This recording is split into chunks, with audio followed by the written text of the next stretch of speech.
Shalom, perkenalkan nama saya Dea Yumelinda dengan NIM 220611020628. Di sini saya akan memaparkan materi mengenai penilaian kecanggihan teknologi.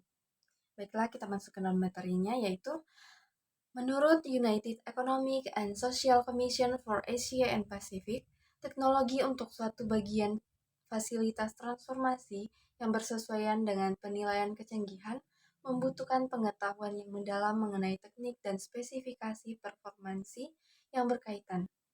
Kriteria umum yang dapat digunakan sebagai acuan pemilihan pengukuran yang spesifik perlu ditetapkan untuk melakukan penilaian kecanggihan dari keempat komponen teknologi dari suatu fasilitas transformasi. Adapun kriterianya dapat dilihat sebagai berikut. Yang pertama, penilaian kecanggihan teknoware. Kompleksitas operasi.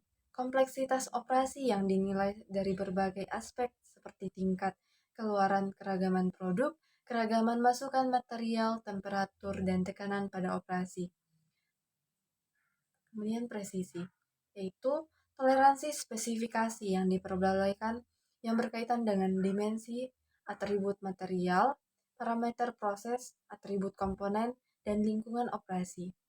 Kemudian penanganan bahan, yaitu penilaian yang meliputi sifat-sifat fisik seperti status, mampu alir, ukuran unit, konfigurasi geometrik, kekerasan, tingkat korositas, keawetan dari material yang dipindahkan, dan kebutuhan pemindahan seperti rute, metode kecepatan, periodik dengan memperhatikan material yang dipindahkan.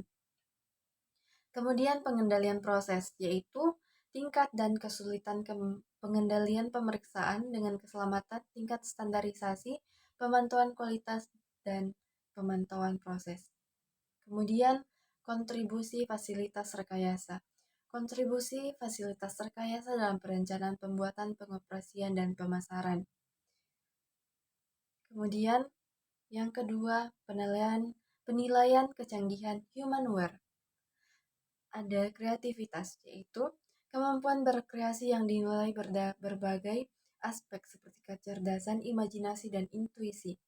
Kemudian orientasi berprestasi, yaitu keinginan untuk mencapai prestasi yang dinilai berdasarkan aspek-aspek seperti orientasi keberhasilan, keberanian, sifat kompetitif, dan dinamika. Kemudian orientasi bekerja sama, yaitu kemampuan bekerja sama yang dinilai berdasarkan aspek-aspek seperti semangat kelompok, penghargaan atas bantuan orang lain, kepekaan sosial, dan penghargaan atas martabat tenaga kerja. Selanjutnya orientasi melakukan efisiensi, yaitu keinginan untuk melakukan kerja secara efisien yang dinilai berdasarkan aspek-aspek seperti kemauan bekerja keras, kesadaran, dan kemampuan menerima tanggung jawab. Kemudian kemampuan menghadapi resiko, yaitu kecenderungan untuk menanggung resiko yang bereksperimen, kesediaan untuk berubah, dan kemampuan untuk mengambil inisiatif. Kemudian kedisiplinan, yaitu menghargai waktu dan cenderung menggunakannya sebagai sumber daya yang bernilai. Kemudian yang ketiga yaitu penilaian kecanggihan orgaware.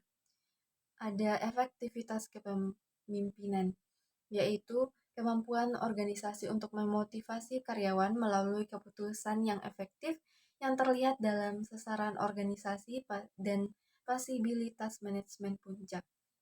Kemudian otonomi kerja, yaitu tingkat kemandirian yang diberikan pada karyawan yang dinilai berdasarkan aspek pendelegasian tugas, sistem kerja informal. Kemudian pengarahan organisasi, yaitu perusahaan yang secara keseluruhan diberi arah seperti yang terlihat melalui perhatian pada perencanaan, pemikiran strategi, umpan balik, dan pengendalian kerja yang seksama. Kemudian ada keterlibatan organisasi, yaitu karyawan dilibatkan dalam organisasi seperti terlihat pada aspek-aspek kebanggaan dalam baik, kesempatan untuk berkembang, dan penghargaan pada individu dan kelompok.